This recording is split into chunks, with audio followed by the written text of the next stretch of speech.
Alors, il nous a semblé Dominique, important de faire un lien et d'être très situé dans notre bac Agora, a fortiori avec le bac GA, mais comme on n'a qu'une année avec GA, on a fait une focale sur Agora. Et c'est Émilie qui va intervenir maintenant pour expliquer tout le travail qui a pu être fait pour voir les liens entre Agora et PIX. Je lui laisse la parole. merci Dominique, bonjour. Alors, je suis connectée sous le nom de Lionel Dumas, mais je suis bien Émilie Bourca. Pas d'erreur. Euh, nous, dans notre formation Agora, on travaille dans un espace physique, donc c'est ce qu'on appelle nos plateaux techniques. Et puis, on a également un espace de système d'information dans lequel on va retrouver toutes les applications et puis tous les outils type PGI. Et donc, on parle d'espace ici Figital. Donc, dans cet espace Figital, on va retrouver vraiment tous les outils et toutes les applications nécessaires à la mise en œuvre de notre référentiel. Au niveau du bac Agora, donc il y avait la question tout à l'heure, quel niveau on devrait attendre ou on doit attendre de nos élèves. Pour nos élèves du bac pro Agora, eh bien, notre formation, si on la dispense selon les préconisations, c'est-à-dire avec un espace professionnel connecté, avec un PGI, eh bien, on a la garantie de travailler, de traverser 87,5% des compétences numériques. Et on peut facilement viser un niveau 2 jusqu'à un niveau 4, voire 5 pour nos élèves. Donc on a seulement 12,5% des compétences numériques qui ne seront pas ou peu abordées dans notre formation Agora. Par exemple, nous avons la compétence qui s'appelle programmer. Et donc là, peut-être que nous pourrons nous appuyer et voir avec notre collègue de maths qui, lui, pourra peut-être travailler et traverser cette compétence-là. À terme, on pourra attendre et observer au moins une corrélation entre la certification E3 et PIX. Donc on pourra pointer les compétences qui sont concernées par E3, donc du pôle 1 et du pôle 3. Et puis là, on va voir le nombre d'occurrences, combien de fois j'ai voulu faire ce travail. Donc voilà, on va pouvoir regarder combien de fois on traverse nos compétences dans le bac. Alors le bac Agora, au niveau du référentiel, on a 3 blocs de compétences. Le premier concerne la gestion des relations avec les clients, les usagers et les adhérents. Le deuxième bloc concerne l'organisation et le suivi de l'activité de production. Et le bloc 3 concerne l'administration du personnel, donc administrer le personnel. Il est composé de 37 compétences, ce nouveau bac Agora. Et donc, si on fait un petit focus sur le bloc 1, eh bien, on a d'un côté des compétences Agora, les activités de ce pôle, et puis on est allé chercher en face les compétences numériques qui pouvaient s'être rattachées à ce bloc 1. On fait un petit focus maintenant sur l'activité professionnelle. Donc, on a choisi l'activité préparation et prise en charge de la relation avec le client, l'usager ou l'adhérent. Et donc, on voit bien ici que selon les situations, donc on traverse 3 situations dans cette activité-là. On a mis en parallèle les compétences numériques qui allaient être traversées. Et on peut déjà observer sur ces diapositives qu'il y a des compétences numériques qui seront traversées dans chaque situation, comme par exemple gérer des données. On a derrière fait un travail sur les occurrences par domaine. Il nous semblait intéressant d'aller vérifier en fait par bloc de compétences combien de fois nos élèves, en traversant les compétences du référentiel Agora, combien de fois ils allaient traverser et travailler les compétences numériques. Et donc on peut voir que finalement, dans notre baccalauréat Agora, nous allons traverser et travailler 87,5% des compétences numériques dans le bloc 1 d'Agora, et même chose pour le bloc 2, même chose pour le bloc 3, mais on voit que les compétences ne sont pas traversées et ventilées de la même façon. On voit par exemple que la compétence évoluer dans un environnement numérique est vue 10 fois dans le bloc 1, mais seulement 6 fois dans le bloc 2 et peut-être 6 fois dans le bloc 3.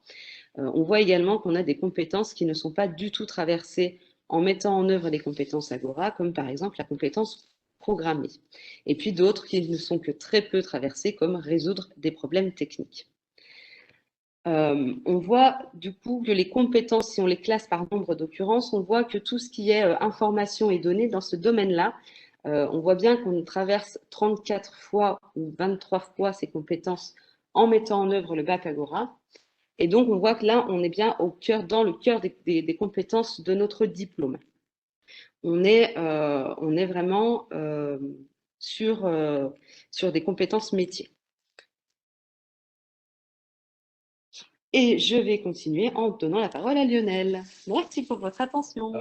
Bonjour à tous, Lionel Dumas qui redevient Lionel Dumas. Alors, bonjour à tous. Donc, là, on parle maintenant du domaine information et données. Sur ce domaine, donc information et données, qui est composé de 3 compétences. Alors, il faudra passer à la diapositive suivante. Voilà. Ce domaine information et données, donc, qui est composé de 3 compétences: mener une recherche, une veille d'information, gérer des données ou traiter des données. On peut voir qu'il y a 5 niveaux d'attendus, donc du niveau 1 au niveau 5. Pour nos élèves, sur ce domaine, qui est vraiment cœur de métier, on peut attendre quand même un certain niveau. Effectivement, nos élèves donc, de la formation Agora sont amenés à traverser ces compétences, je dirais pas presque chaque séance, on a une compétence de ce domaine qui est traversée. Quand on scénarise l'activité, traiter l'information, gérer les données, c'est vraiment quelque chose qu'on voit systématiquement, enfin vraiment très régulièrement. Donc, on est vraiment dans des compétences cœur de métier. Et je pense qu'on a vraiment une vraie différence avec d'autres filières. À Agora, vraiment, on doit affirmer le fait qu'on peut atteindre, on peut vraiment valablement atteindre le niveau 3 ou le niveau 4 dans ce domaine de compétences. Alors, si on passe à la diapositive suivante, on vous propose ici un profil type d'élève que nous pourrions potentiellement attendre d'un élève de terminale Agora.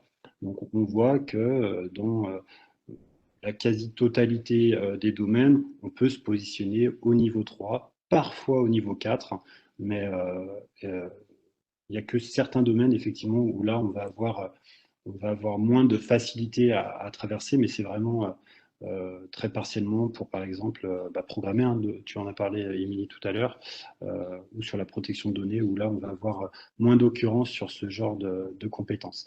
Mais sur la partie information et données, vraiment, là, on est vraiment sur quelque chose qu'on traverse au quotidien. Et j'ai envie de dire, juste en faisant la formation, on a des élèves qui vont être amenés à avoir un niveau de compétence assez élevé dans ce domaine.